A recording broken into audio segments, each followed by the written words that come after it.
Good afternoon, everyone. Welcome. Welcome to our webinar.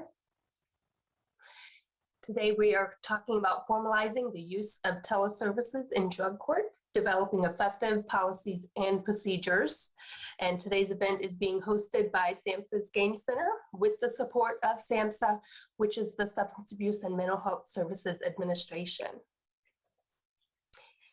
Our webinar presenters today are Sheila McCarthy and the Honorable Mary Jane Nicely, and I will introduce them shortly.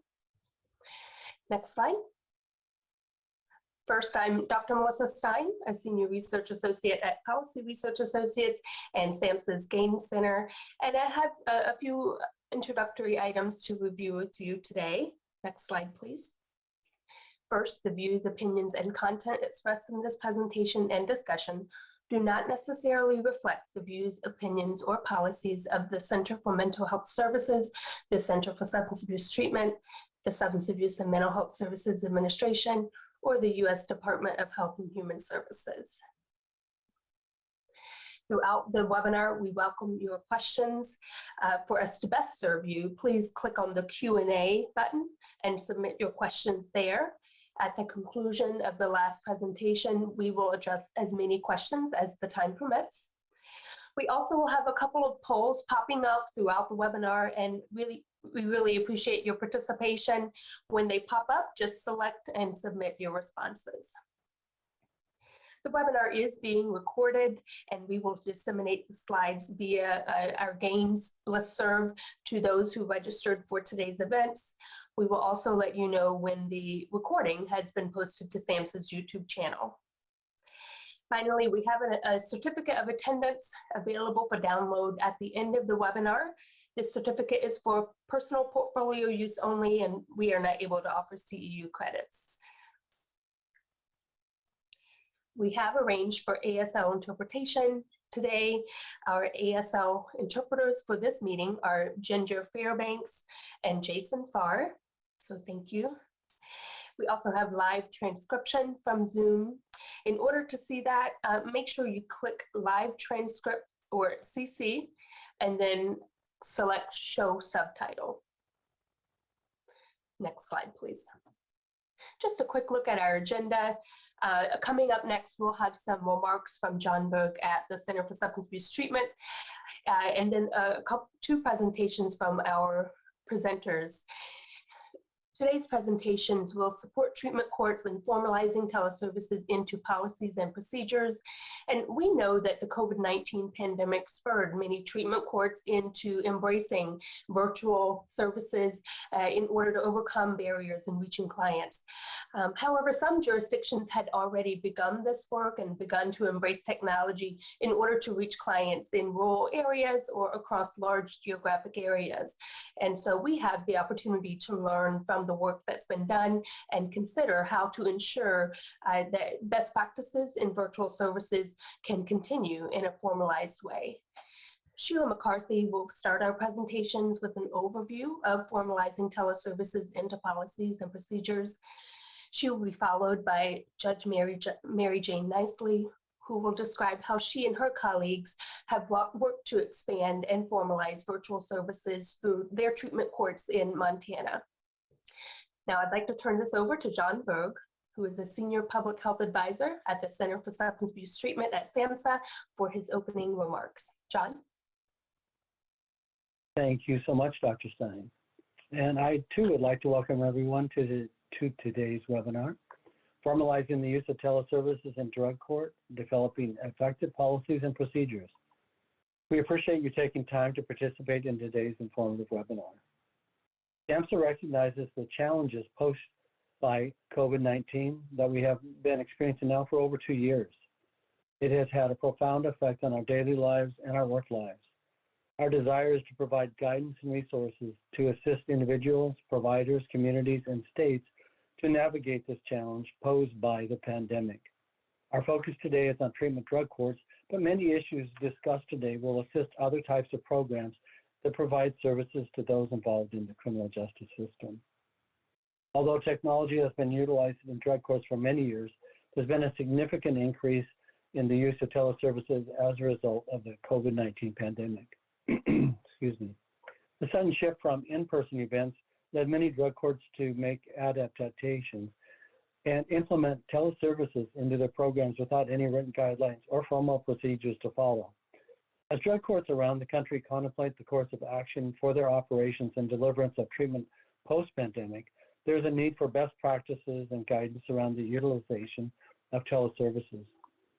Today, our presenters will share how to develop policies and procedures for teleservices in drug courts.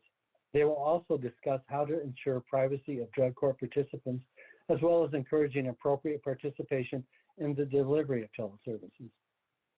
A local perspective on drug courts will be provided on what that process looks like to develop meaningful policies and procedures in practice. We are pleased to have Sheila McCarthy and the Honorable Mary Jane Nicely, a fellow Montanan, share their knowledge and expertise today. I would also like to thank the Gaines Center for their and staff for their work in developing and facilitating today's webinar. So at this time, I turn it back to Dr. Stein. Thank you, John. So now I'll just briefly introduce our presenters for today's event. Sheila McCarthy is a Senior Program Manager of National Technical Assistance at the Center for Court Innovation, specializing in teleservices initiatives. She previously worked with the New York City Family Courts for over a decade as a coordinator for domestic violence compliance and providing training and technical assistance through the Child Welfare Court Improvement Project. She completed her BA degree from Boston College and a master's in social work at Columbia University. Next slide, please. The Honorable Mary Jane Nicely is a district court judge of the 13th District Court in Yellowstone County, Montana, after recently serving as the chief presiding judge. She served previously as city prosecutor and elected municipal court judge before being elected as district court judge in 2010. And Judge Nicely resides over the Felony Impairment Driving Court, known as STEER, which stands for Sobriety, Treatment, Education, Excellence, and Rehabilitation Court, and a Veterans Treatment Court known as CAMO, which stands for Courts Assisting Military Offenders. Now just a quick look at who is joining our webinar today. So thank you for participating in our poll. We see that a majority of you are joining from urban locations, followed by rural and then suburban. So we think that this webinar will speak really nicely to all of you coming from different areas, rural and urban. Looking at the cities or the agencies that you are calling in from, a large group of you calling in from the judiciary. Wonderful. Thank you so much for your time joining today's webinar. We also have a good amount calling in from corrections, probation, and parole. About 18% of you calling in from community-based organizations. We have government and policy. A few of you joining in from law enforcement, crisis services, and public health. So thank you so much for your participation today. And for now, I will turn it over to Sheila McCarthy to start our presentations. Sheila. Thanks so much for the introduction. Hi, everyone. I'm Sheila McCarthy, and I'm really excited to be speaking with you all today about planning policies and procedures around teleservices. So just for those of you that might not be familiar with the center, this is just a little bit of background information as far as what our organization does. So the center is a justice reform nonprofit that focuses on reducing crime, aiding victims, strengthening communities, and improving trust in the justice system. And our mission really is to make the justice system both more humane and effective for everybody that's involved. And we do this in three main areas. So we have a really robust research department, and then we also start operating projects like community courts, which we have around the state of New York, as well as in New Jersey. And thirdly, we provide expert assistance in a lot of different areas, primarily around working with problem-solving courts. So our technical assistance team is also BJA's statewide treatment court training and technical assistance provider, among other things. But we fortunately have been able to do a lot of work teleservices, even prior to COVID, which is great. So that's just a little info about what we do. Next slide. So the center has a few technology related documents that I'd encourage you to check out. They're all available on our website.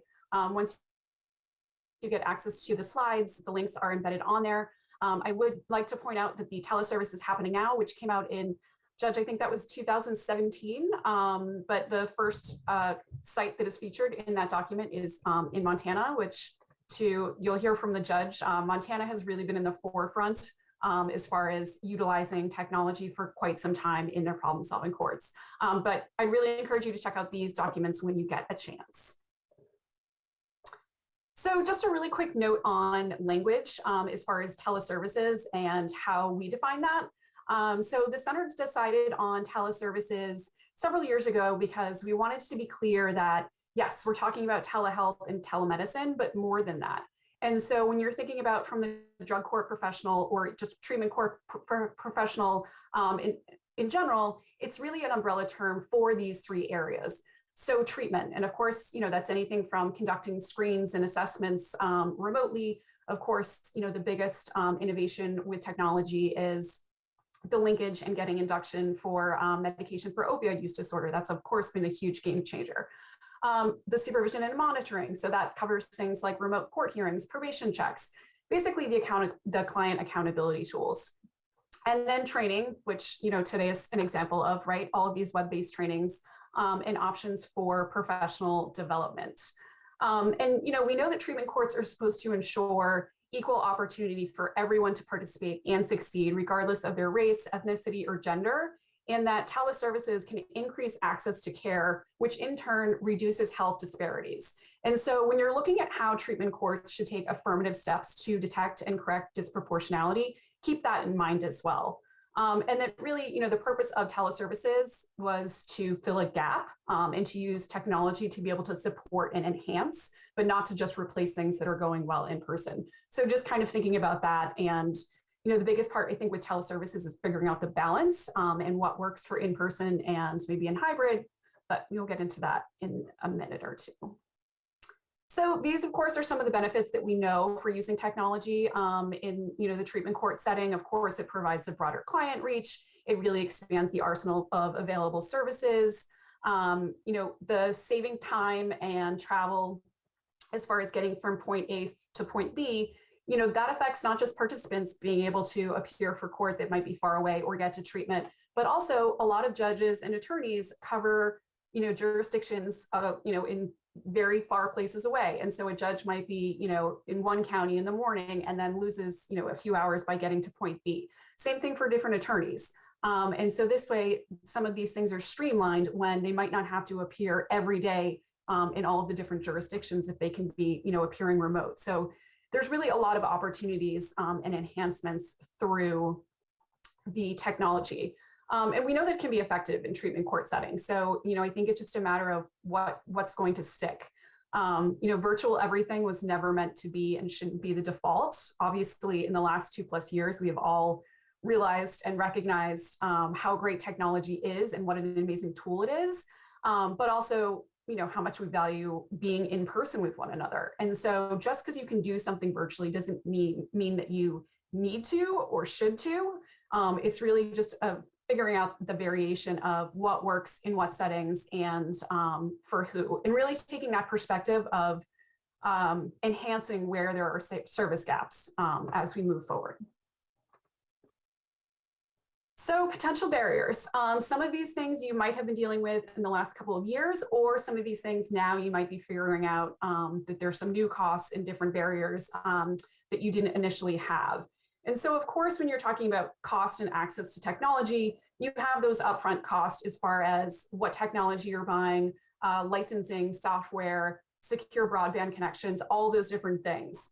And I know, over the last couple of years, a lot of courts, a lot of different providers and, people in general just didn't have the technology and were able to tap into emergency money that was through COVID funding or statewide money or partner with other organizations, which is great.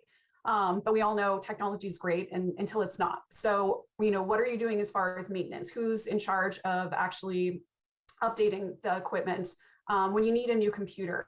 How are you going to get that? And so really being thoughtful to see where you're going to have, be able to sustain what you're doing is a really big piece of this.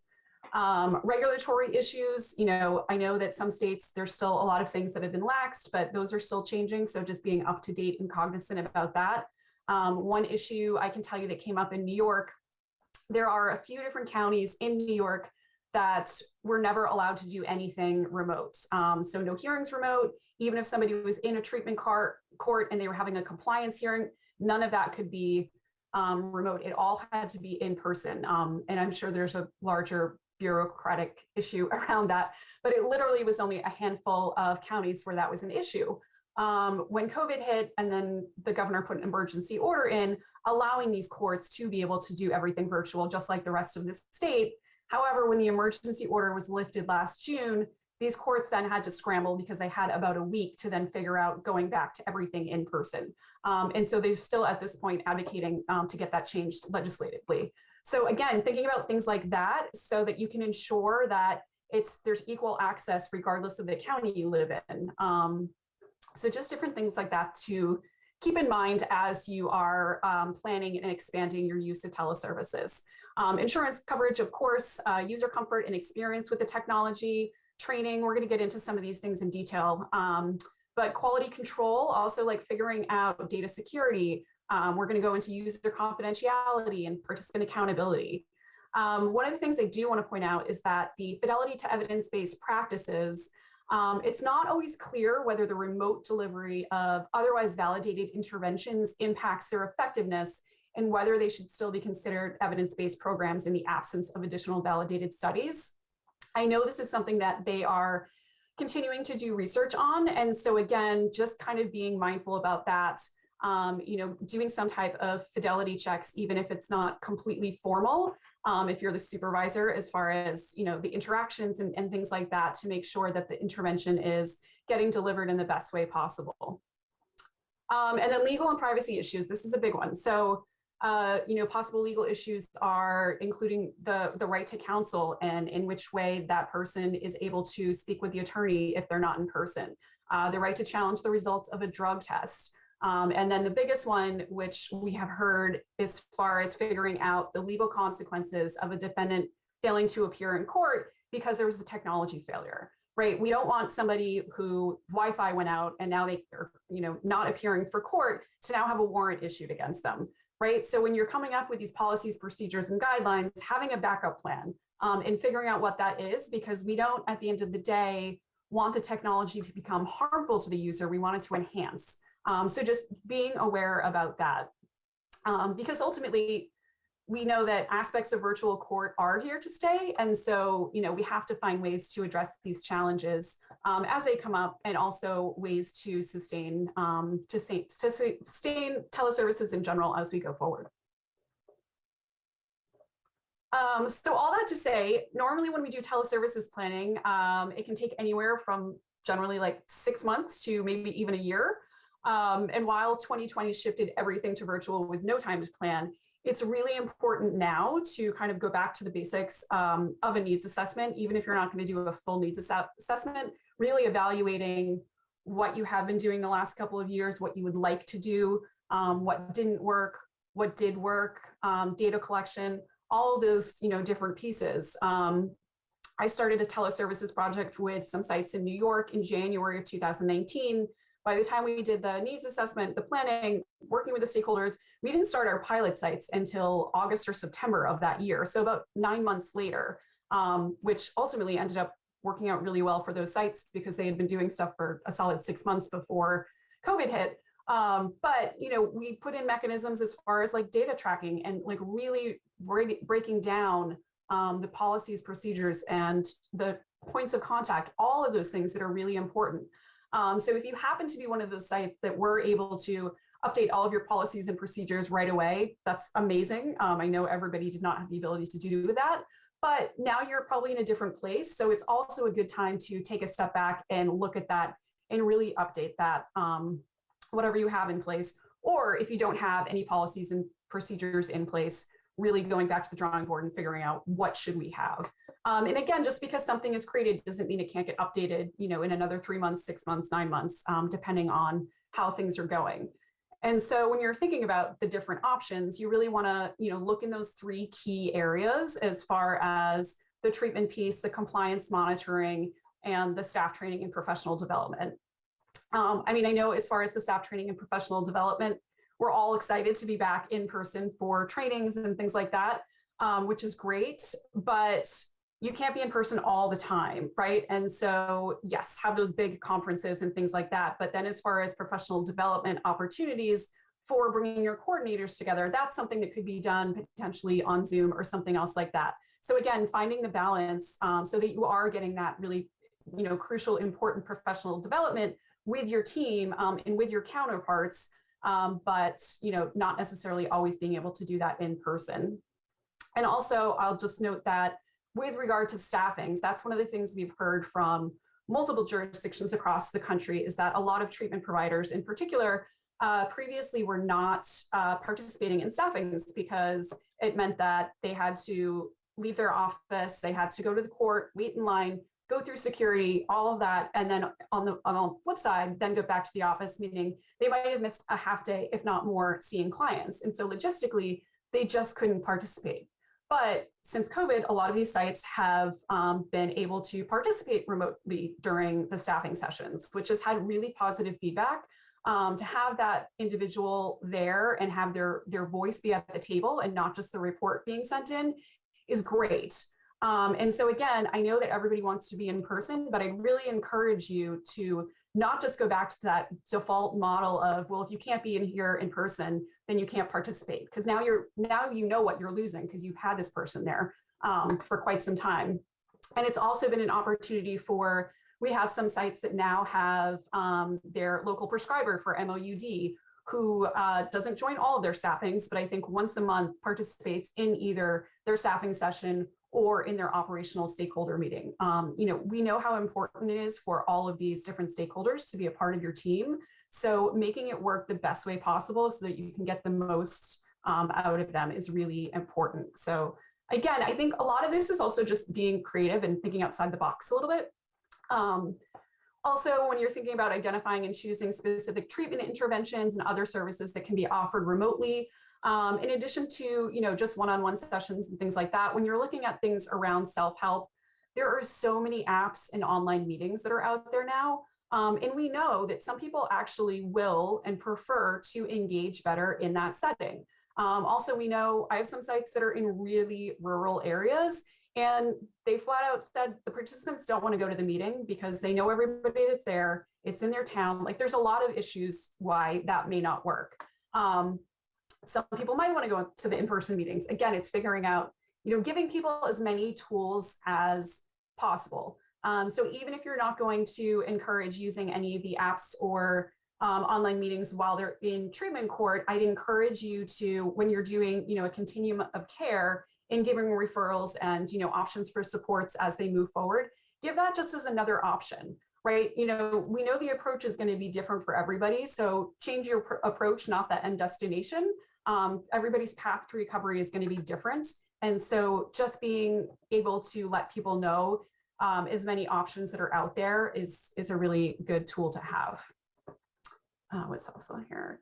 Assess the technology that's needed to implement the project. Again, consideration as far as the infrastructure and what needs to get updated. I know some of the courthouses that we work with are really old and they're still struggling with some of the infrastructure as far as getting, the appropriate broadband and things like that. So a lot of these really are ongoing conversations. And one of the biggest things on here is building necessary partnerships. So engaging key partners to ensure that their concerns and needs are met. When we do thoughtful teleservices planning, we bring all the stakeholders together at the table and come up with guidelines, because then you have people that are taking responsibility, people that are approving, everybody's role is different. And so making sure all of those things are addressed so that you can have these really robust policies, procedures, and protocols. And then later on, when you need to update them, which eventually you will, it's not just, oh, well, this was only made by the coordinator and they never asked, the attorneys or the treatment provider or anybody else. And now they're, you're setting it up for more pushback. Having buy-in from everybody as early on as possible is really crucial. And also when you're involving your partners, that can also potentially help with ongoing funding that might come up. We're going to get into the, as far as the training and the development and comfort around technology and data collection. Also just being aware of the different types of locations where users will access remote services. Of course, that can vary anything from a courthouse to a jail, police stations, probation department, treatment offices, or public space sometimes, like a library and stuff like that. Sometimes people have to go to. So just being really cognizant about that. And then of course the regulatory barriers that we mentioned in the last slide.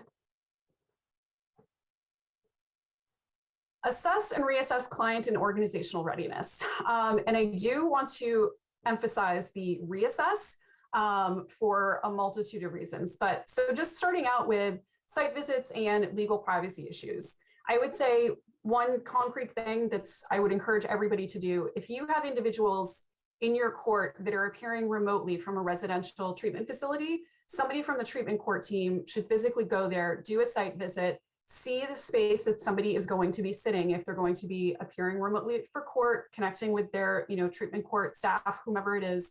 But you want to ensure that it's a well-lit room, it's confidential, there's actually a door.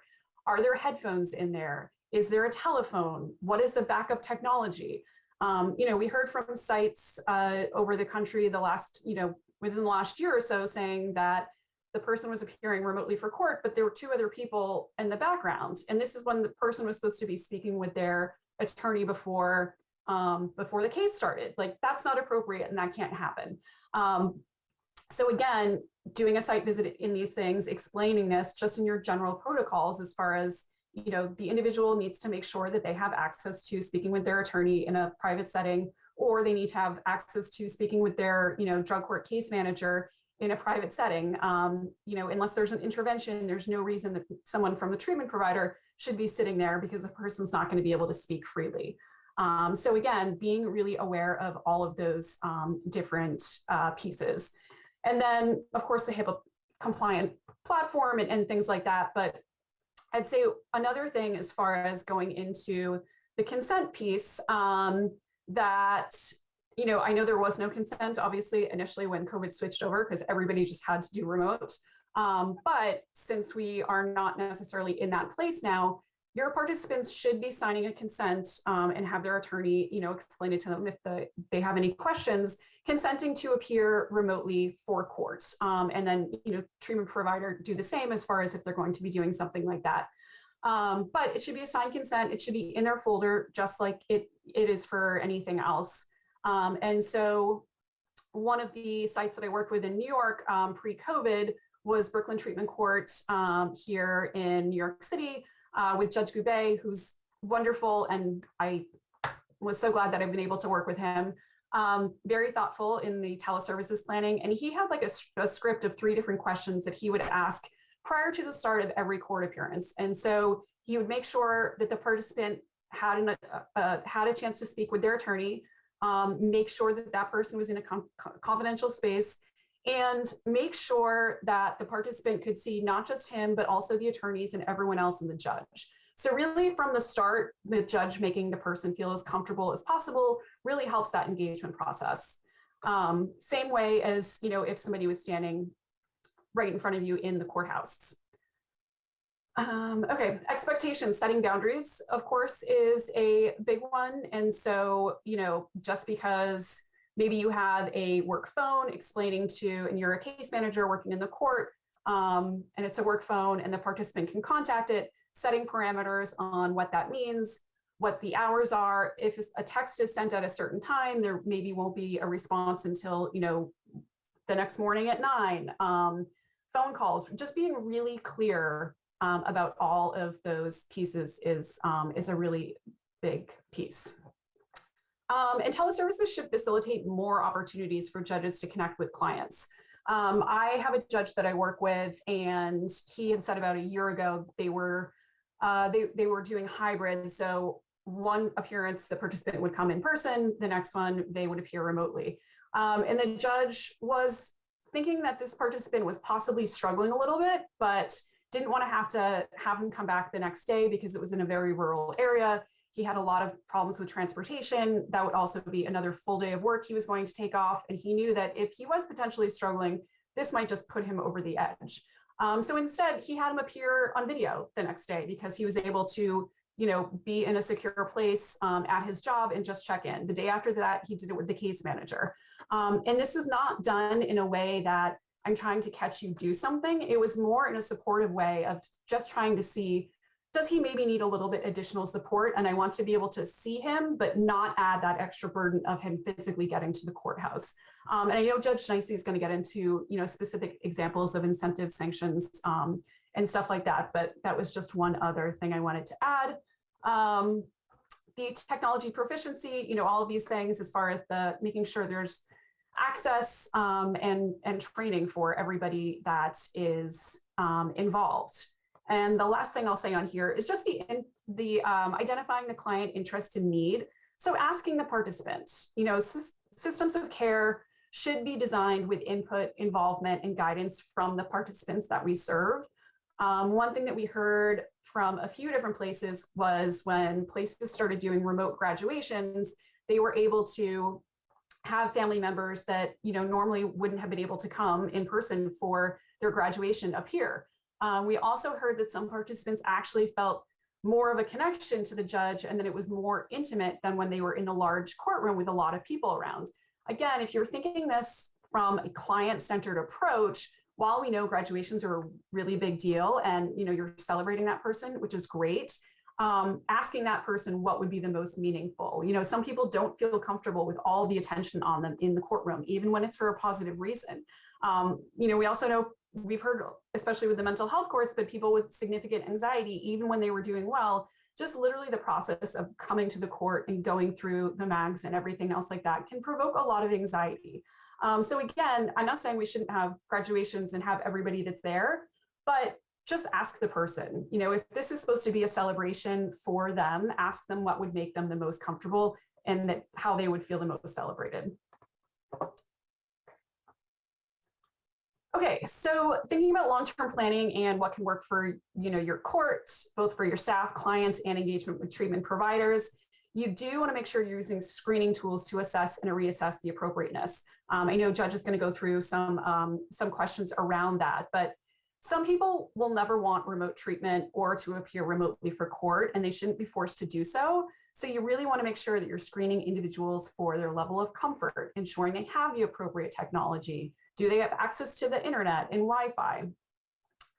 Again, going back to that stakeholder agreement, making sure that you do have written protocols for all procedures and a backup plan. The guidebook and instructions for participants. Everybody has different learning styles. So you might have like a full book that really gets into all of the instructions for everything. And then maybe you have like a one-pager that just has some bullets that are the main things as far as appearing for court and what to do. But just trying to make that as clear as possible. Of course, technology should be equitable. So looking for opportunities for funding to provide technology for participants where it's needed. So again, is this something you can start getting written into your state funding? Is this something you can get through federal funding? Is there a partner in the community that can provide for it? Some states have been able to work with nonprofits to assist their clients over the last 2 years, make sure they get the technology that is needed. So, just figuring out what's also in your community that you can leverage. And the last thing is monitor usage and evaluate outcomes. And how do we do this? Well, we have to create performance measures, right? Just like you would for any other type of project, if you have an action plan and who's in charge and when it's going to get done by and what does that look like. And so once you have these performance measures, provide training and guidance on how to put them into ideally your case management system. But if you don't have that capacity, where are they going to live in some type of shared document? Provide training and guidance on, now that you have this information, how do you use it for program improvement? And we know that you can't measure success without data, so keep this in mind when implementing. And again, have this part of your standing item on your agenda for your stakeholder meetings and get feedback. Ask people to weigh in and what they think is working and what maybe needs to get updated. And with the data to support that, you'll be able to make really positive changes where needed. And I'm not going to get into this because I realize I think I'm already 5 minutes over. Sorry, Judge. There's a few national surveys. So I will say that the only probably good thing about COVID is that we now have a lot more robust surveys that have been coming out about the use of teleservices in courts in general. But these three are specifically focused on problem-solving courts, which is great because obviously there's a lot of nuances in the treatment court setting that's different from just the regular dockets that are out there. So the first two that are on there are actually companion documents, and they're from Rulo Strategies and National Center for State Courts. And it's a really robust survey that was sent out. They sent it out they got respondents from over 900 people. And that is across over 500 different unique court programs across the country. So it really has a lot of different perspectives. And that one, the first one goes into the judges, coordinators, treatment providers, case managers, and community supervision officers. And so it documents their experience as far as when they started to implement teleservices, if they had things before, and then over time, how that was looking. And it really breaks it down. It goes into the different areas as far as the court hearings, the pre-court staffings, the treatment aspect, and community supervision. And so they did those surveys from, I think it was November 2020 through June 2021, which is also like quite a while to get feedback from people in different areas as far as implementation along the way.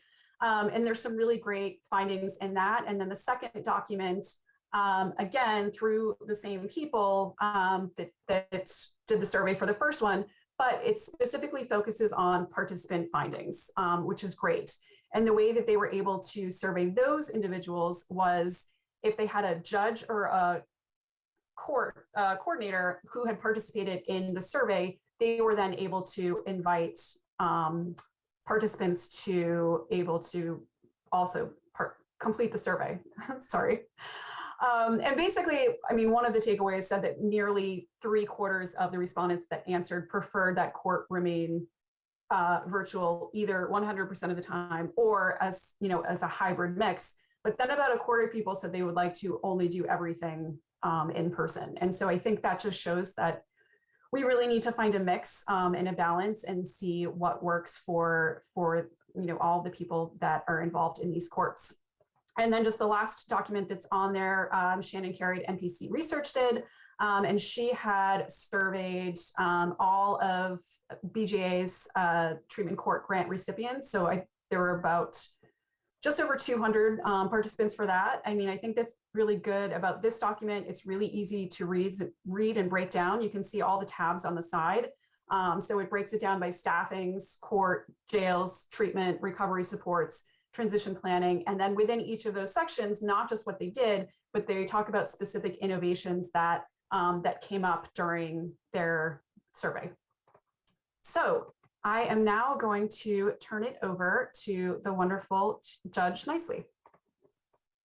Thank you so much, Sheila. And I don't know about wonderful. I was thinking about your comments about all the thoughtful planning, and the courts over which I preside. We had the opportunity to benefit from the center's pilot projects when we were looking at setting up the infrastructure for teleservices. But now we've had to come back and be a lot more thoughtful because I think we just kind of dove in about a decade ago. So as we go ahead and go to the next slide and talk about why would you even want to do teleservices, we now know because it was forced upon us why we know. But prior to that, I reside in the state of Montana, which is the 4th largest state. It is huge. And we go 750 miles to a high school football game. We've had clients from the Canadian border to clients at this point who've now gone on active duty in the Veterans Court to Romania, who've worked for Homeland Security and been able to travel the country and do their jobs. That isn't where we were when we first began. But what we knew is in order to serve the most participants and that to look at marginalized communities, to look at our reservations, to look at rural folks who didn't have any bandwidth, that we needed to be able to reach out and offer them treatment courts. So we started with our project, and you're going to hear a little bit about it. And what I can tell you from the get-go is really there isn't anything you can't deliver virtually. That doesn't necessarily mean that is the way that you should deliver it. And that's why you want to measure it and kind of manage it as you go. But this gives you the ability to meet our clients where they are. to help them if they have the kind of job or they have the kind of family setting where they're unable to attend treatment or unable to come to court because they are a farmer and they have to call into court from a combine. Otherwise, they're going to prison if they don't come into a treatment court to participate. So go ahead and move the slide, please. What you can see in Montana is, and I'm going to talk a little bit about this because I preside over the Camel Court, the Veterans Court. We have a lot of veterans. We have a lot of Native American veterans. And you can see in this photograph, we have several female Native American veterans. And the reason that is important is the connectivity piece of this. We were unable to serve people who were in the federal courts and resided on the recognized federal reservations until we were able to do teleservices. We also were unable to connect many female veterans who had had significant military trauma in a gender-specific group. So as you can see, and you're going to hear about how teleservices work, we were able to do this.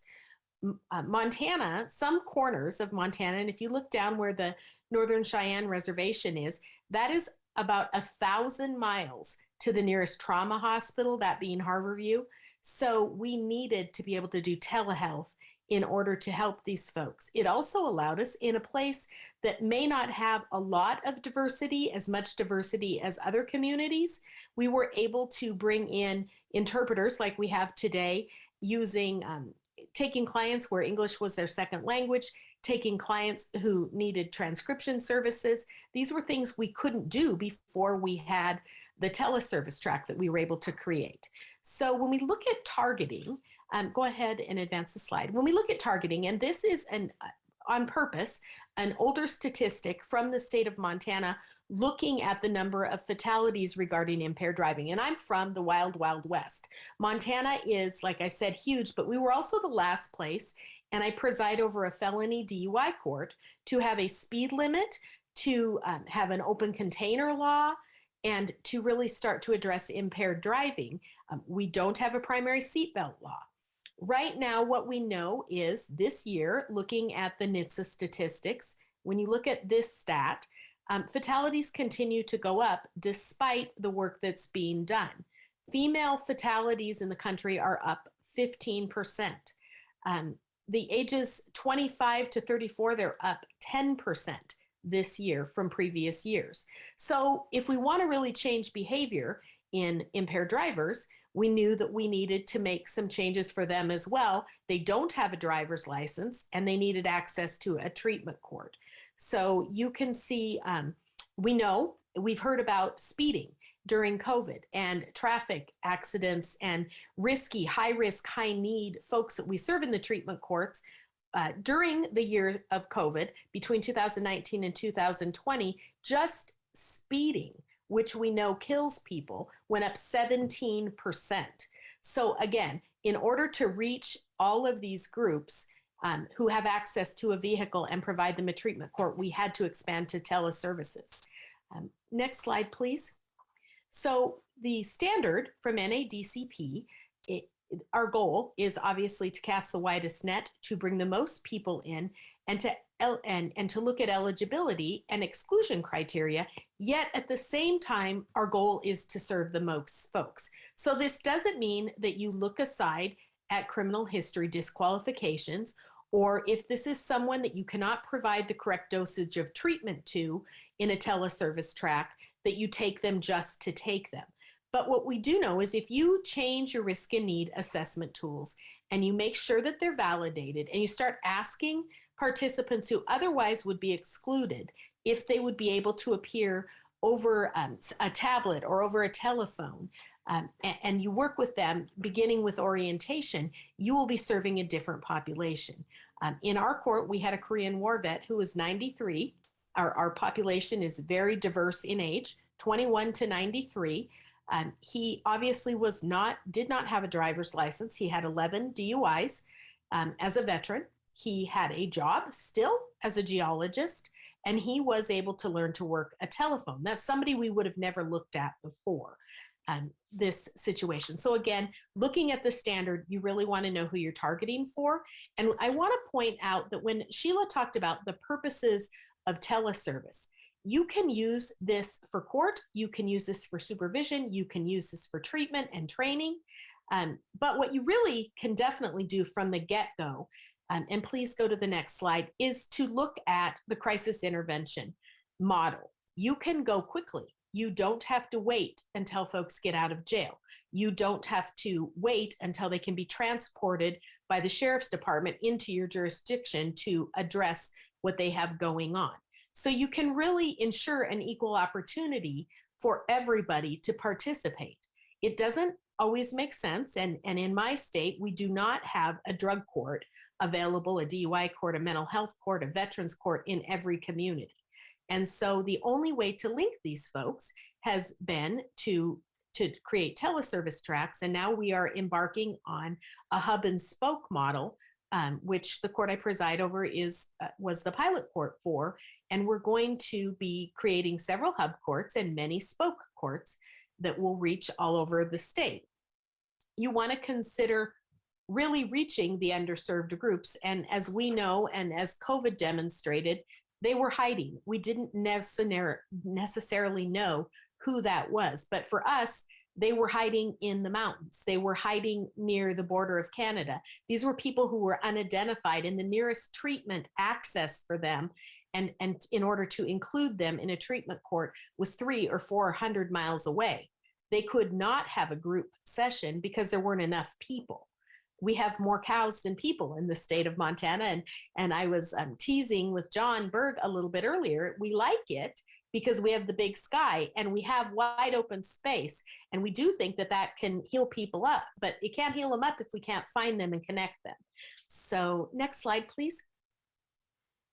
So as you start to look at your participants, and I can tell you that the two courts I preside over, both Steer and Camo, are mentor and academy courts for training courts. And I'm willing to share with you all, first of all, you can visit virtually, you can visit in person, but we're willing to share with you our policies and procedures and what our assessment tools look like, what our rules for participating in the teleservice track look like. But you have to begin to ask the questions.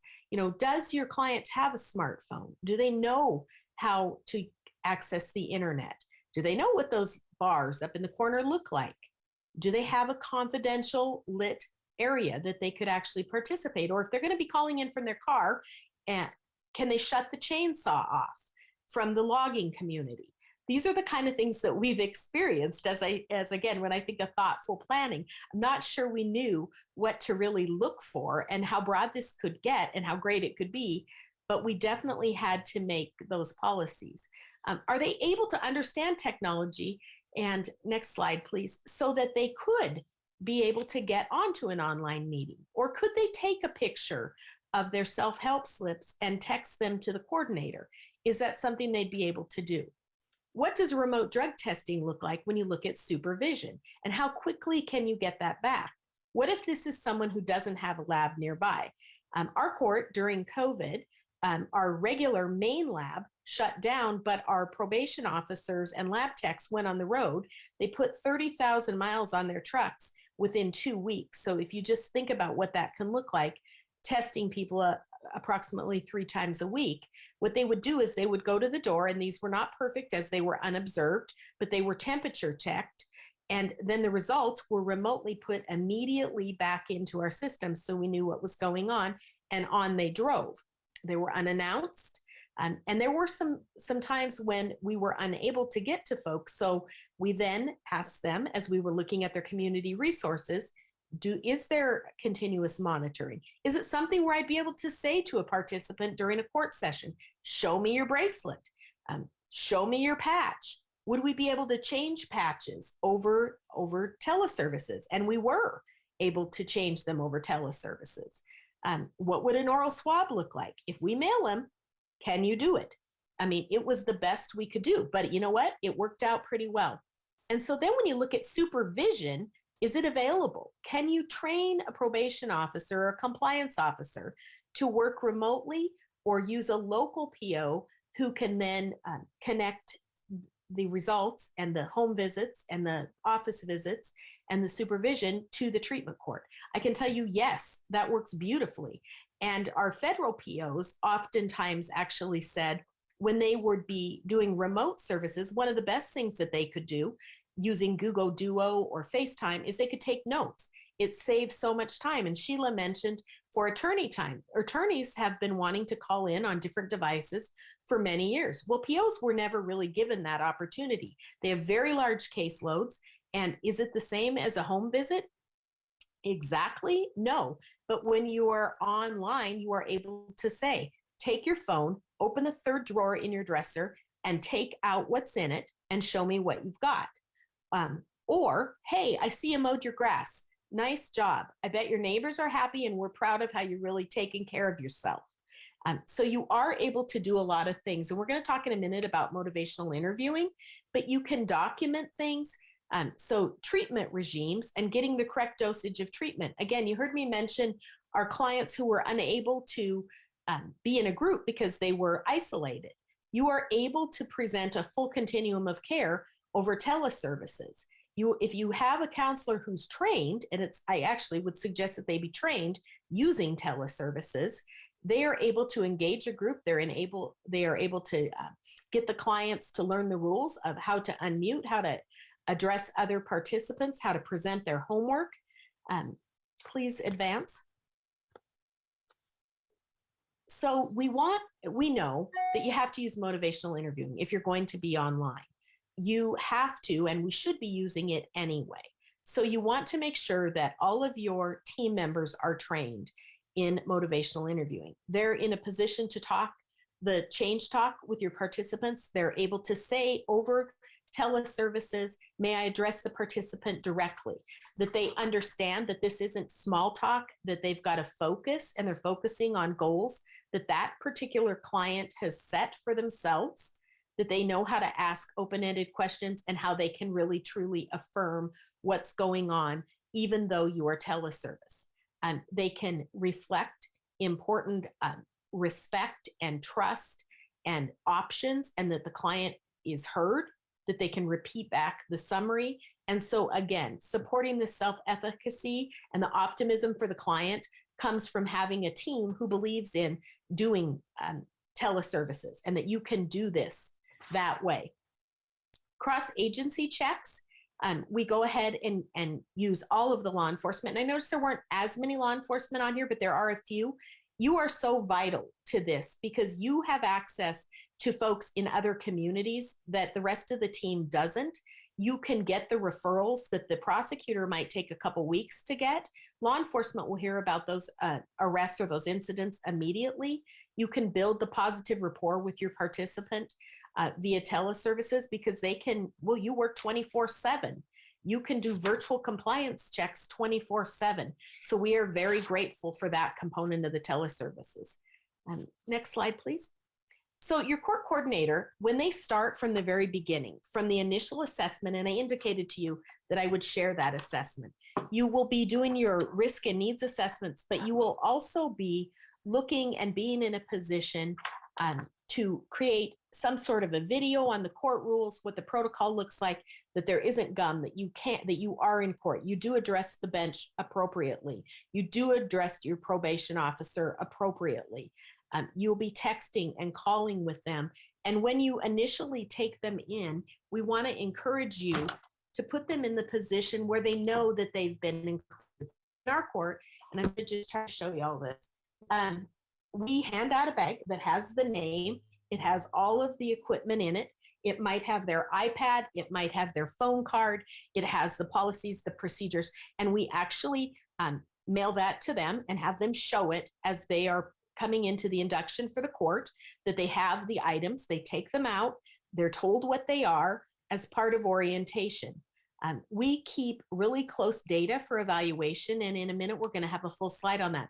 But you hear about the coordinator being the air traffic controller and doing so many things. If you add in teleservices, you have to have a coordinator who understands technology and has tons of patience, who is in a position to say, and in a kind way, is there a chance you have a child in the house? Can you please ask that child to help you take that picture? Because sometimes, as Sheila said, we have to kind of reassess their readiness. Sometimes they remember how to use their technology and other times they don't. Or, we gave out the award for You're on Mute. We know that that's happened to all of us during this period of time. And so we kind of chuckle about that. And so we want to really make people feel comfortable. But one thing I can say is that as they go through this, and if we could go to the next slide on the assessment, they come out with another piece of recovery capital.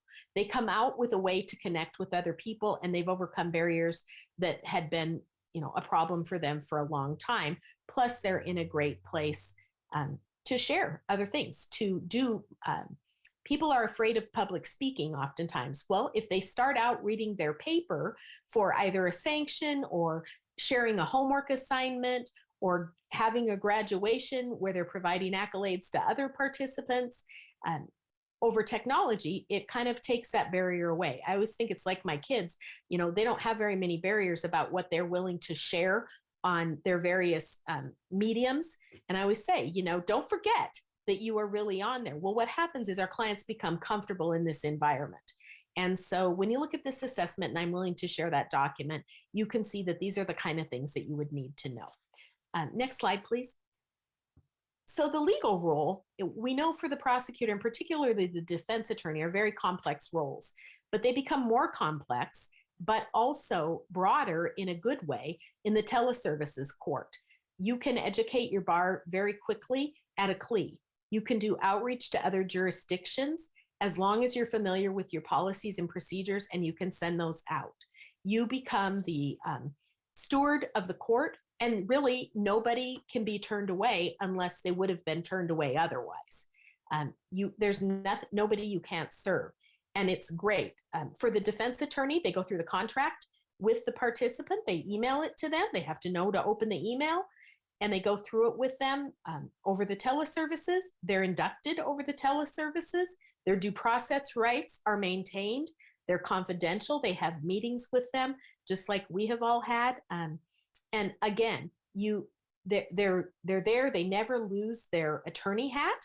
You can have a full sanction or termination hearing if you need to over teleservices, as long as you have a judge who's in a place to give rights, make sure people are doing knowing voluntary waivers, or that witnesses can testify if you need witnesses at your hearing. So there's really, the legal role marches right on beautifully. We have had to learn to do jury trials in these settings. And so I really want to encourage you and encourage the legal staff and the judges here that you can have a virtual treatment court. You can reach people all over your state, all over the country, and frankly, now I know all over the world with our veterans court. So can we please go to the judge slide? Judges, again, you must have a medium that is working well. And so sometimes you have to work with the state court administrator's office to make sure that you've got the one that can hold all of your participants, or if you're changing mediums, that you have that in place. You know how to preside over a due process hearing, that you can take in evidence, you can take in electronic evidence, you can communicate with a jurisdictional judge for a participant who is arrested in another jurisdiction by sharing your drug court database and your information with them and keeping them up to date. Because as you know, if people have entered a guilty plea or they're on a deferred imposition of sentence, that judge still may have a date. Some judges actually transfer, and I'm a state district judge, so the judge actually transfers the case to us, and that makes things a little bit easier. They only return to the jurisdictional judge if someone is terminated or being facing revocation in probation. But otherwise, the judge with the teleservice court has jurisdiction over everything that goes on. Presiding over celebrations and remote celebrations and drive-by graduations, we didn't think that we'd be able to do that. And I'm not going to encourage anybody to drive and be on teleservices, but they can drive by and you can have your teleservice graduation set up. So we want to make sure that you have memorandums of understanding in place. Next slide, please. And you can see here, this is just a quick sample of the federal memorandum of understanding that we had to reach out to our reservations, but it must have the purpose, who the parties are, what are you going to do? What is the practice going to be? And what is the policy going to look like if you're taking people that are coming over teleservices from other jurisdictions, or defining the ones that are within your own jurisdiction. So how are you going to have some kind of quality control and still maintain the fidelity to the model? Next slide. So HIPAA compliance is important, particularly in your treatment court. If it is a family treatment court, because those are closed courts, it's very important when you look at treatment and the continuum of care. You can't run a medication-assisted treatment group or a post-acute withdrawal group discussing people's medications if you don't have a HIPAA-compliant platform. You want to, again, rely on what you already know. Go back to the basics of what you already know for the guiding principles of a treatment court. And you just take them virtual. They're really, like I said, you know, when you look at the engaging the folks in MI and looking at the kind of counseling that you're able to do, there isn't anything we didn't all learn to do during the shutdown. Next slide, please. So we offer, and we did offer, and we have for a decade now, offered yoga and exercise classes that were remote. Parenting classes, art therapy. Everybody gets their materials, they get them dropped off, they get them mailed to them wherever they live, and we set up the class and they're all online doing the class. Just like those classes that some people subscribe to called the master class, we think that that's what we're doing with our art therapy class. We did our cooking classes and they could cook and present what they'd grocery shopped for to the other participants and to their fellow clients. Criminal thinking can be done that way. Nutrition. So you can really roll out anything that you think you need to best prepare your clients remotely. And it's actually kind of fun and it works around their schedule a lot better. You can also record these classes in case people are unable to attend. Next slide, we talked about the mentoring component and the training of the team. Mentors, peers, peer support, they can all be trained virtually with a technology platform for your teleservice track. And you can do this expanding beyond just the regular 8 to 5 workday. We use a platform that allows the clients access to videos and motivational enhancements at the time that they need it, even if it's the middle of the night, by using technology. Next slide, please. So here's just a quick list, and I want to get us back on track of the pros and cons of the virtual probation visit. But as you can see, speaking with family members, using FaceTime, using Google Duo, keeps these people engaged, and it really gives you a broader access to them. You can identify their case management needs. If I were to see, for example, a veteran who had an Xbox, our probation officers might say, show me how much playtime you have on that. Are you using a bunch of active playing time? Or if you see a uniform tossed in the corner, or you see a vehicle and Montana's under a snowstorm and they're the only person who lives there and it's their vehicle and it's defrosted and it's pretty clear it's been being driven, you might know that too. You can have these folks have their kids in the background. They can show you projects and things they've been doing around their home. But this is not necessarily in person. It's not a complete replacement, but it can be done. Then next slide, please. The training aspect. Can you please, thank you. The training aspect, you're able to keep your team members onboarded using technology all the time. And we know we fall behind on training. If you have attrition on your team, if you want to have folks trained in an e-platform, you are able to certainly do that. We've been able, as I mentioned, to match up. If we want to choose a Marine veteran to match up to somebody 200 miles away, we can make that happen. If you have an area of your state or your county that doesn't have a certified peer support specialist, you can educate people and then you can match them that way. Okay, next slide. Briefly talking about changes in behavior, we're going to take a look quickly at incentives and sanctions. There isn't, and I don't know if this wheel will spin under this format or not, but you can have a wheel on your screen that's the clients, you spin it, the clients say stop, they might get skip fees, they might get a personal care basket mailed to them. You can say, hey, here's the gift card tree. We do a lot of kid things. You can see we have chalk or we have the book club. They've both gone online for kids. We can mail you the items. Here's your certificate. You're going to be moving to the next phase. You can see everyone clapping. You can use the virtual clap. Coins can be mailed to people. So really, again, we caught you doing something great. Here you go. Here it is. It's tangible. You can see it. You can feel it. And you're going to have it in your hot little hand. Sanctions became, next slide, please, became a little bit more difficult in a teleservice track. But we were able to get in a position where we could have people reading their papers on the areas of concern, showing if their GPS charger has the red dot on it and is working. If you're going to put someone in detention, you have to plan a little bit differently, because as soon as you announce that, you have to expect that law enforcement is there to detain somebody. But again, you really become creative in a teleservice track.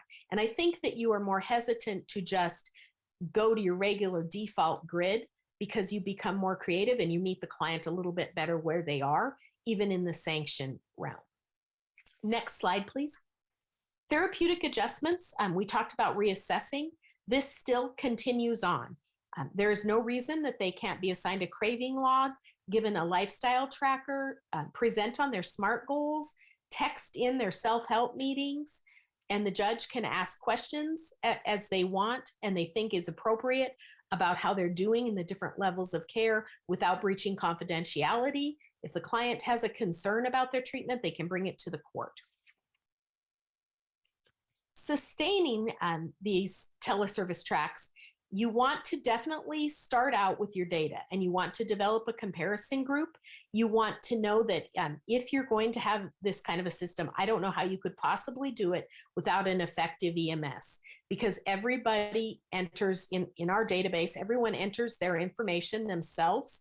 It's 24/7. You can modify their participation very quickly.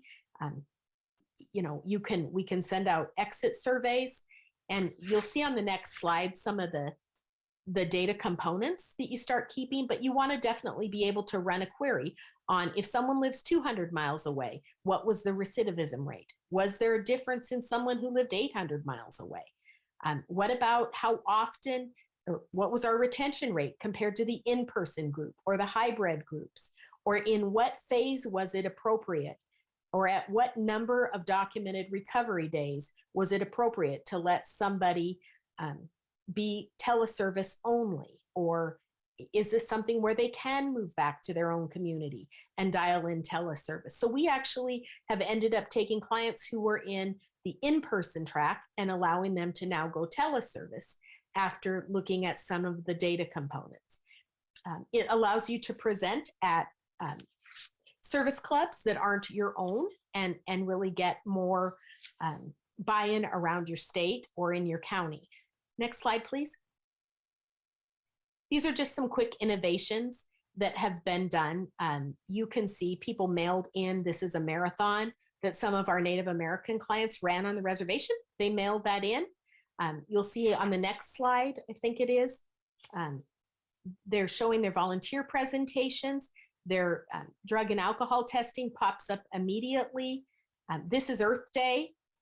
The gentleman down in the corner actually was allowed to move back to his home state of Arizona, and he was planting trees. I was chuckling that he was planting trees there, and they sent that in. The lady up in the left is with her grandchildren on the reservation. They took pictures and sent them all in, and then they received accolades in the mail for doing this work on Earth Day. So you can show everything that they're doing. The next slide, and I think that's my last one, trying to get us caught up here so that we have time for the questions.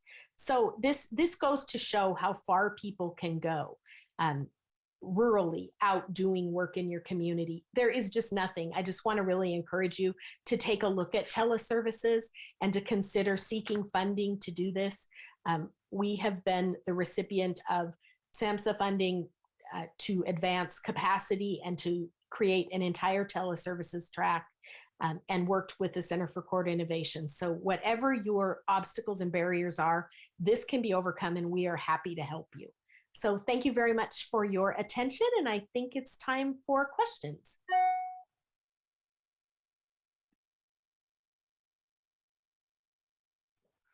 All right. So thanks so much, Judge Nicely and Sheila. So we do have time for questions. We've had a couple come through the chat.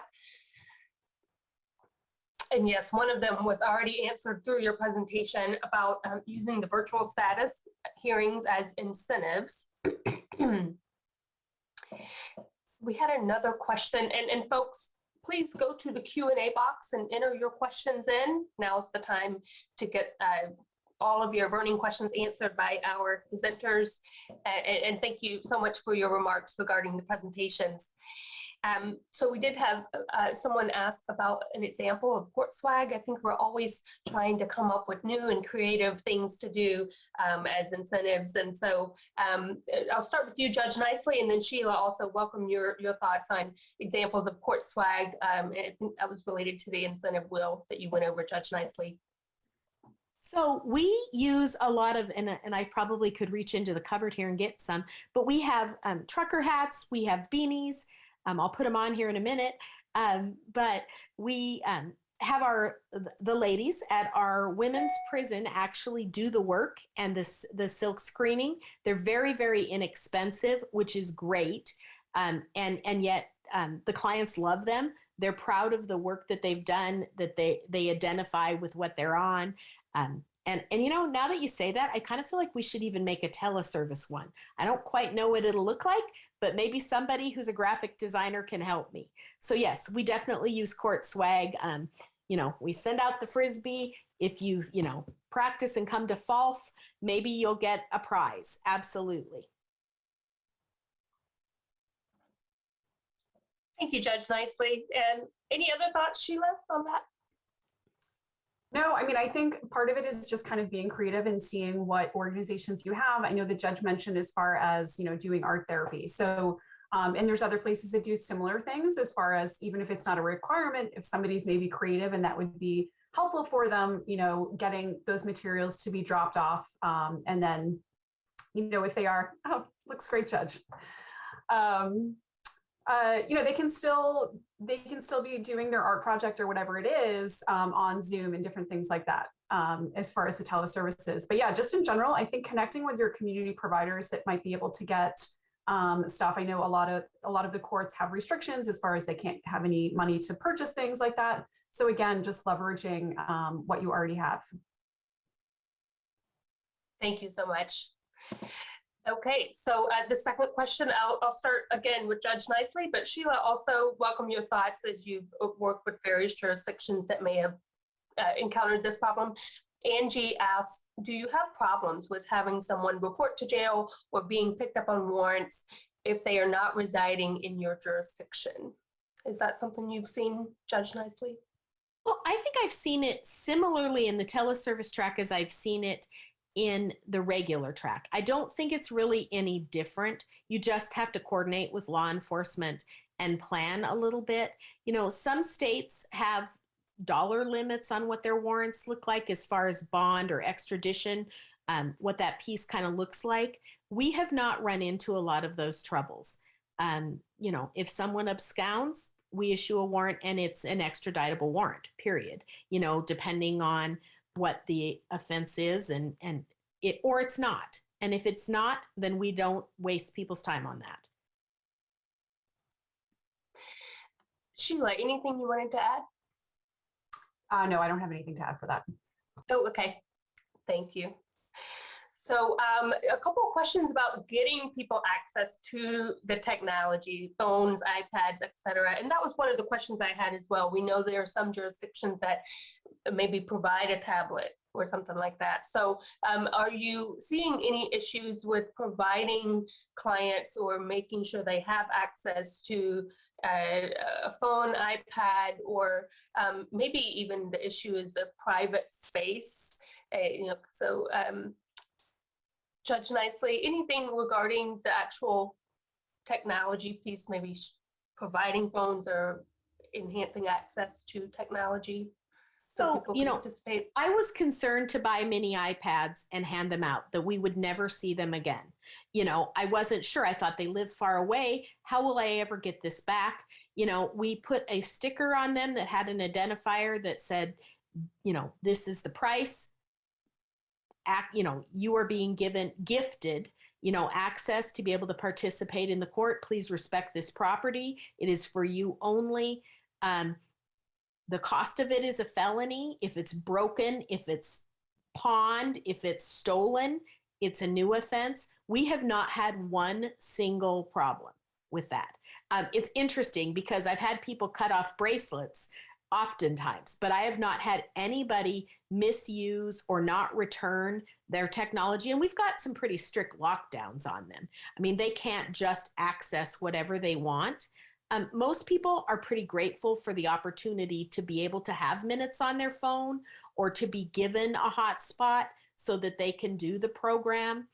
So we have not had troubles with that, which actually I was kind of nervous because technology is something that people who have substance use disorders often steal. And so I was worried, but we have not had a problem so far yet, luckily. And we really built in the respect piece of it from the beginning. In fact, if people absconded, they actually dropped them off places and told us where they were, which was interesting. Wow, that is interesting. But I would say similarly, like we have heard kind of the same thing. A lot of times the phones are programmed only to have certain access to just certain things like that. And I think to the judge's point, in the way that it's rolled out and given to them, and that respect piece obviously makes a big difference. And also realizing they're not going to get another one, and so hopefully that's really just the motivation that they need. But also I know in the last couple of years, I don't know what it'll look like going forward, but a lot of times money couldn't be used for technology, like in a lot of the funding for whatever reason, or it was really limited. I know that obviously with COVID, that expanded quite a bit. And so also just like looking at federal funding and your state funding to see if this is something, and whether that's on the court side or the treatment provider or probation, I think there's a lot of different options as far as getting those individuals some type of technology. Thank you both for that. So a couple more questions have popped up around the use of virtual appearances as an incentive. So maybe we could just recap some of what you all have seen or experienced around this. So for example, Shamora asked, have you used virtual appearance as an incentive and in-person as a sanction? So again, Judge, would you just want to recap how you all use virtual appearances as an incentive or not? And would you consider an in-person a sanction? Okay, so yes and no and no. Yeah, we have definitely, we started out putting people on a teleservice track fully. And then when COVID came, we put everybody on a teleservice track.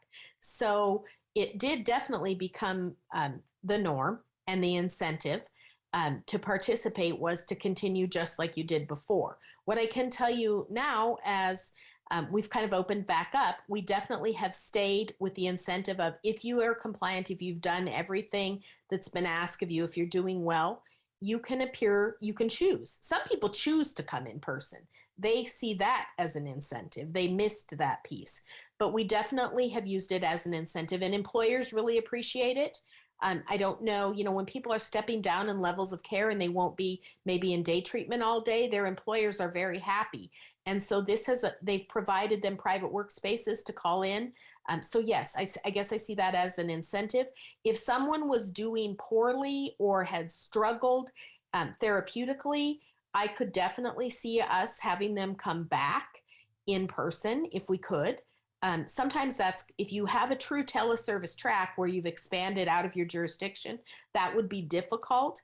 But you could definitely order them down to one court visit if you gave them notices and things and said, get it together, or you're going to have to move here. Yeah, and I think just to the judge's point, as far as how people view this, right, as an incentive or a sanction, really taking that person-centered approach to ask people how, like, if that's an option, would you like to appear remotely or would you like to be in person? Because that is going to look, different depending on who you ask on any given day.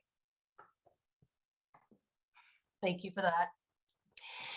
Another question about incentives was about fees. So Ashley asked, what falls under excused fees regarding incentives? Are you talking about restitution, fees at graduation, prior to being sentenced, etc.? And I think that was for you. Yes, Judge. So our clients are charged participation fees. We have a statute that allows the cap to be up to $300. If they're in the treatment courts, other fees are waived, like probation fees, pre-sentence investigation fees, things like that. But our clients pay fees that go toward drug testing, and those are the fees that we were talking about, waiving maybe a week's worth of fees, things like that. If we used to charge $10 on the weeks they were coming to court, if they weren't actually coming to court, then maybe that would be an easy thing to waive. We don't waive restitution ever. We do waive fines at graduation. Thank you. Sheila, anything you want to add to that? Okay. So a couple of questions about connectivity, concerns about that. So Jeff asked, what backups do you use if they say hotspot/virtual meeting is not working? Someone in the chat, Shanta, also asked what technical issues are, how do you deal with technical issues such as connectivity? So how have you dealt with that issue as it's come up, Judge Nicely? And then Sheila, anything you may have observed from your work with the communities? So, again, Montana, crazy, huge. We have places that have poor bandwidth, and sometimes things just don't work. And what we've had to do in that situation, until we could get that, whatever the problem was, fixed, we've had to just go to a telephone visit. And as part of our consent, it includes that you may be appearing via telephone occasionally if you have connectivity problems. Our statutes allow for teleservices for certain kinds of procedures anyway. And so I wouldn't sentence somebody over the telephone on a felony ever. I wouldn't put someone in jail over the telephone. I don't think I would ever say, okay, now go report to your local jail, or, I think you have to use a little discretion, but the landline is definitely what we've done. And if they have to go find one, we've done that too. Yeah, and that's what we did in New York, even with the residential providers, because some of those were in really rural areas and the broadband wouldn't be the best. So making sure the phone was there, making sure if it didn't connect online, who was the point of contact to call? Because, I'm at home, my Wi-Fi went out, the other day for like an hour for no reason. So it happens to all of us. And obviously in certain areas it happens more, but yeah, I think as long as you have the telephone, it's not as ideal, right? But it's, you're at least having that contact. I think there's sometimes concerns about people maybe manipulating the system or manipulating the options for participating via online, a virtual appearance or on the phone. Do you see that as a problem? So for example, Angie asked, how often are people not truthful to get out of being online? Is that an issue? Is that something you think people should worry about? Or are you able to see adequate compliance by your participants using these, whether by phone or a virtual appearance? So again, Judge Nicely, I'll start with you, and Sheila, anything you want to add to that? I think they've done great. I think we asked them up front in the technology proficiency assessment, are you able to download an app? For example, a Google Duo. Are you able, do you have money to purchase minutes? Do you have an internet connection? When is your plan set to renew so that we can plan for that? And we've had great participation. And every once in a while, somebody leaves themselves off a mute. But for the most part, they unmute, they raise their hand, they contribute meaningfully in court and in treatment. We just have really seen great results. And actually, I think that a lot of the barriers and the anxiety that people had coming to the podium are broken down a little bit. Agreed, Judge. Yeah, we've heard the same thing pretty much across the board. And also, I think generally people like to have it as an option. So it wouldn't really be in their best interest to say that they couldn't do something, right? Then it's just ultimately not going to be an option for them. So yeah, I've heard really positive things as well, Judge. Great. So a couple more just random questions about, this might be more general to the treatment court programming, not necessarily tech related, but so someone asked, what do you all do for weekly checklist? And so Judge, I'm thinking that's referring to one of your slides. So do you feel that, does that question provide you sufficient information to respond, or would you like a clarifying question? So I'm not exactly sure about the question, but I believe what they're asking is some courts give people a checklist of what they need to do for the week and what their requirements are when they're in court in person. They're given a sheet. A lot of people use even the old triplicate kind to check off. Today, you need to, for example, you need to turn in 6 job searches this week. You need to sign up. You need to go see treatment about your psych appointment, and it's at this time. You know, it's that kind of stuff. You know, you're changing court weeks because you've phased up. So now we won't see you until every other week, and these are the weeks. I think that's the question. And what we do, if you're on the teleservice track, is obviously we create those and we email those to you. And then the coordinator expects a response. And if there's questions or they say they can't make an appointment or they're unclear about one of the requirements, then the coordinator calls them. Thank you. And last question before we wrap up for today, you had some great slides about data and really tracking and even evaluating the program. Any suggestions on how courts can do that? So I know a lot of courts come to me and say, well, it's just me and my coordinator. We don't have the capacity to even collect data. So any suggestions on how courts could consider getting started or even doing the work to the level that you're doing it? Well, I think every court has to find an MIS system that works best for them. But for, I mean, on a smaller scale, you know, you can use an Excel, you can use a handwritten chart, you can write your clients, you can see how far away they are. You definitely want to know, when did you receive the referral, and are you meeting the best practice of getting people into the court in a meaningful time? Because that allows you to identify gaps. For example, are there not enough treatment slots? Or is it the legal? Is it the 2 attorneys or the 5 attorneys or the whole public defender's office and state's attorney who are not getting their plea agreements done quick enough? Is it the jail who isn't bringing people up for video arraignments? You know, what does that look like? And it allows you to track that. And you can do that just on paper or on an Excel. Retention can be calculated pretty easily. You know, you take a look at, when do people come in, you know, the number of clients you have, the number of people who've been terminated or absconded, the number of people who've graduated, and there's a formula. Those are some real basic things that you can certainly do. In teleservices, we definitely keep track of, you know, recidivism data. We have a state recidivism definition. You keep track of how far away they live, how often they appear, you know, what do their documented sobriety days look like, those kind of things. And we keep track, of course, of incentives and sanctions. And, you know, if the goal is to be no less than 4 incentives to 1 sanction, you know, it's really interesting how you can kind of bulk task a little bit of that and say, if everyone was clapped for, that's check in the applause line. If everyone, you know, received praise from the judge, that's number 2.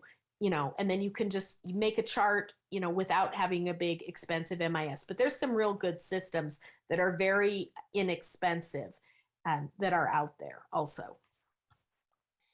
Thank you. Sheila, anything you've seen across the different court programs you've worked with regarding doing the data piece, evaluating the programs?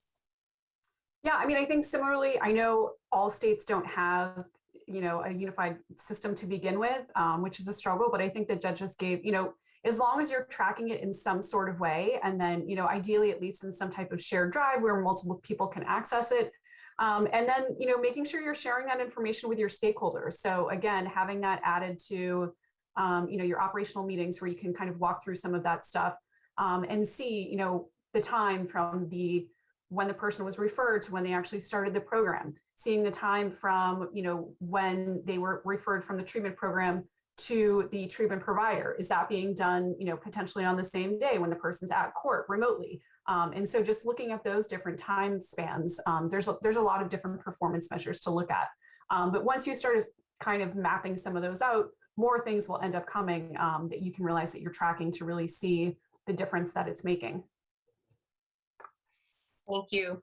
And we are at time for today's webinar. So thank you so much, Judge Nicely and Ms. McCarthy, for your excellent presentations today, all the information. I'm seeing lots of great comments in the chat.